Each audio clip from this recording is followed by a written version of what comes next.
बिस्मिल्लाहिर्रहमानिर्रहीम। अस्सलाम वालेकुम दोस्तों, मैं हूं अनवार अहमद। आप देख रहे हैं आपका अपना चैनल अल्लाह दीन। प्यारे प्यारे भाइयों और बहनों, यूं तो हर नेक अमल की जजा जन्नत को करार दिया गया है, लेकिन कुछ अमाल ऐसे हैं कि जिनके आमिलीन को रहमत आलम सल्लल्लाहु अलैहि वसल्लम ने खुसूसी तौर पर दाखिले जन्नत की बशारत अता फरमाई है। हुजूर नबी करीम सल्लल्लाहु अलैहि वसल्लम ने इरशाद फरमाया, जो मुझे दोनों जबड़ों और दोनों टांगों के दरमियान वाली चीज की हिफाजत की जमानत दे, मैं उसे जन्नत की जमानत देता हूँ। यह बुखारी शरीफ की हदीस है। दोस्तों, इमाम हाफिज शिहाबुद्दीन अलैहि रहमा फतहुल बारी शरह सही बुखारी में इस हदीस के तहत लिखते हैं, जो दो जबड़ों के दरमियान वाली चीज से मुराद जबान और टांगों के दरमियान वाली चीज से मुराद शर्मगाह है, और हिफाजत की जमानत देने का मतलब यह है कि इंसान इन्हें रब ताला की नाफरमानी वाले कामों से बचाने का पुख्ता अहद करे।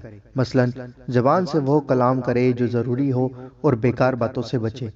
इसी तरह शर्मगाह को हलाल जगह इस्तेमाल करे और इसे हराम में मुब्तला होने से बचाए। सैयदना इब्न बत्ताल अलैहि रहमा फरमाते हैं कि यह हदीस इस बात पर दलालत करती है कि इंसान के लिए दुनिया की सबसे बड़ी आजमाइश उसकी ज़बान व शर्मगाह है।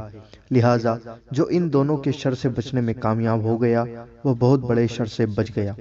दोस्तों, यह फतहुल बारी के अंदर लिखा हुआ है।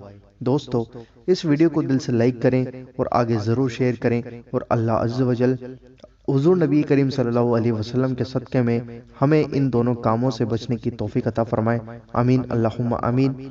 वीडियो को दिल खोलकर आगे ज़रूर शेयर करना, और आपके अपने चैनल अल्लाह दीन को ज़रूर सब्सक्राइब करना।